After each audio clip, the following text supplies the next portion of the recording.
bagaimana ya menghindari penyebab penyakit-penyakit hati yang berbahaya, yang akhirnya membuat hati itu tidak sehat. Nanti akan kita rincikan masalah itu insyaallah. Materi pertamanya adalah mentauhidkan Allah Subhanahu wa taala. Bagaimana seseorang hanya yakin tidak ada pencipta, tidak ada pemilik, tidak ada penguasa, tidak ada raja yang sebenarnya di alam semesta ini kecuali Allah. Dengan pondasi dasarnya kalimat la ilaha illallah, tentunya la ma'budu bihaqqin illallah, tidak ada Tuhan yang berhak disembah kecuali Allah, sesuai dengan makna hakikinya. Maksudnya benar-benar bukan hanya ucapan lisan, tapi akalnya memikirkan, hatinya merenungi, dan anggota tubuhnya mengaplikasikan ketaatan kepada Sang Pencipta Allah. Kemudian yang kedua, berprasangka baik kepada Allah. Ini salah satu yang melapangkan dada seseorang, karena apapun takdir Allah Subhanahu wa taala pasti terjadi dengan hikmahnya. Kita suka atau tidak suka. Misalnya sehat, kita suka. Sakit, kita nggak suka. Tapi kita selalu bersangka baik kepada Allah Subhanahu wa taala. Allah tidak datangkan penyakit tersebut kecuali dengan hikmah-hikmahnya, dengan tujuan-tujuan yang baik. Karena kalau orang itu, salah satu hikmahnya, kalau orang sehat terus tidak pernah sakit, maka dia tidak akan tahu nilai kesehatan itu.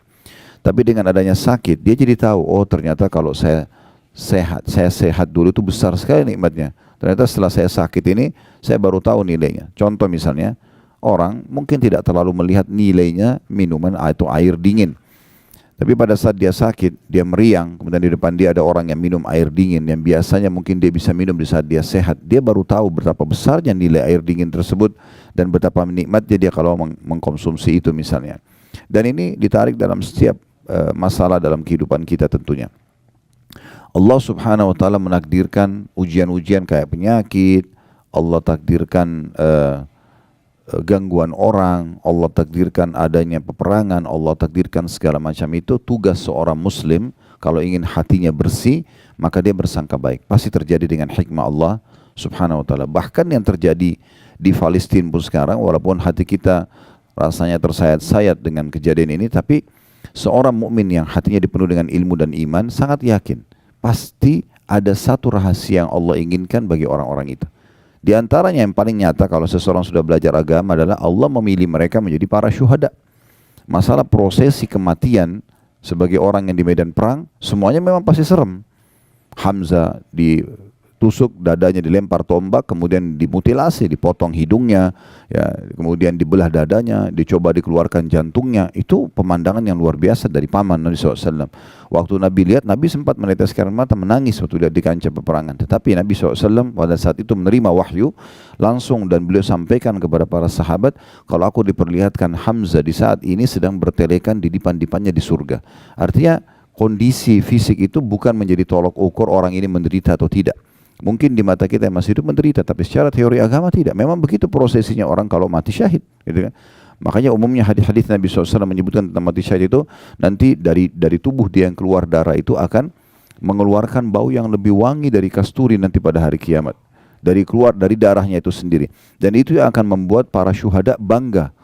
Makanya kata Nabi SAW, tidak ada satu orang pun yang masuk ke surga berharap kembali ke dunia kecuali para syahid, dengan tujuan agar mereka merasakan lagi prosesi kematian itu. Jadi prosesi dipenggal lehernya, prosesi ditusuk, begitu dalam hadis. Kalau Bapak Ibu kembali kepada hadis-hadis, semuanya membahas masalah itu. Jadi semua itu subhanallah dengan hikmah-hikmah Allah Subhanahu wa taala, ya. Dan dengan itu ternyata hanya sedikit ya sakit itu, semua ya, yang kena bom, yang dipenggal lehernya, yang hanya kena luka kecil kemudian dia mati, akhirnya terbunuh mati syahid juga. Semuanya kata Nabi SAW, orang yang mati syahid tidak merasakan sakit mati itu kecuali seperti cubitan saja. Jadi tidak ada sesuatu yang berbahaya bagi mereka kecuali hanya di kasat mata manusia saja sebagai ujian dari Allah SWT. Siapa yang orang ingin itu? Kata Nabi SAW dalam sebuah hadis, sesungguhnya manusia yang terbaik adalah manusia yang selalu hatinya terpaut ingin mati di jalan Allah Subhanahu wa taala. Dimanapun dia mendengarkan berita yang menakutkan atau mengejutkan, maka dia segera memegang tali kekangan kudanya dan dia mengejar tempat tersebut, berharap dia terbunuh atau dia mati di jalan Allah Subhanahu wa taala. Karena memang harus melalui proses seperti itu.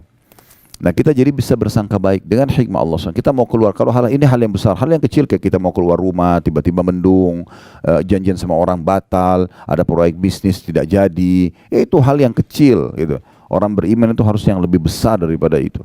Ya, sampai pada tingkat seperti kasus terbunuh pun itu adalah kecil bagi mereka.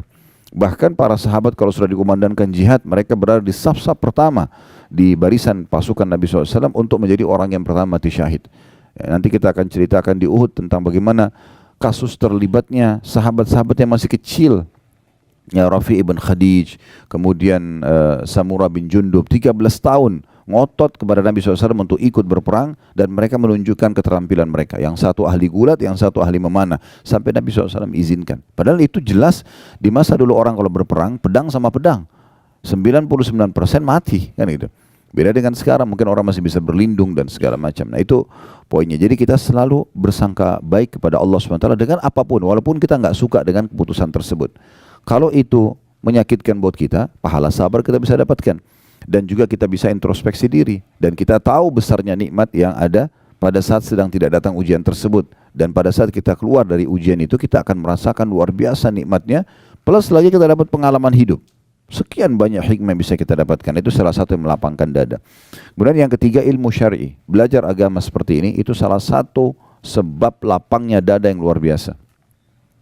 Artinya kalau tidak ada ilmu syar'i, tidak belajar atau mengulang-ulanginya atau memperkaya diri dengan terus mendengarkan, maka berarti dia tidak akan lapang dadanya. Ya. Nah, ilmu syar'i itu seperti misalnya ada yang hadir di pengajian begini, contoh, ya, kemudian dia pernah melakukan perbuatan dosa, dia tersentuh dengan satu ayat, satu hadis, sebuah kisah, dia meneteskan air mata, saya salah, kembali. Itu manfaatnya luar biasa. Itu. Mungkin kalau dia tidak hadir ilmu syar'i, dia tidak akan sadari kesalahannya dan akan berbahaya buat dia di kehidupan dunianya, karena dia terus bisa mengulangi kesalahan tersebut. Yang nanti Allah Subhanahu wa taala akan mendatangkan kebencian manusia dari perbuatan itu, kemudian ada siksa kubur, ya, kematian yang buruk, siksa kubur, kemudian juga berat di mahsyar, tambah lagi neraka nanti di akhir. Jadi semua itu dengan hikmah-hikmah Allah Subhanahu wa taala, di antaranya belajar ilmu syar'i ini melapangkan dada. Yang keempat itu sudah disebutkan oleh penulis, masalah berzikir, banyak berdoa kepada Allah Subhanahu wa taala. Ini bukan hanya berzikir, bukan hanya berdoa, tapi banyak berdoa, banyak berzikir. Tidak ada waktu yang kita lewatin, kesempatan kecuali kita berdoa. Apa saja momen yang kita lihat.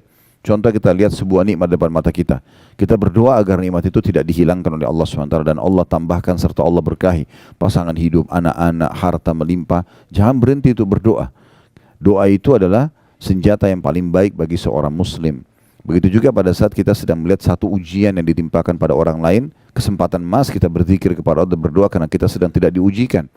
Dan juga kita berharap Allah SWT tidak timpakan kepada kita. Dan sekian banyak bahasan sudah disinggung pada saat itu. Nanti Bapak Ibu jemaah haji terus secara khusus yang belum mengikutinya bisa melihat di playlist YouTube insyaAllah ya.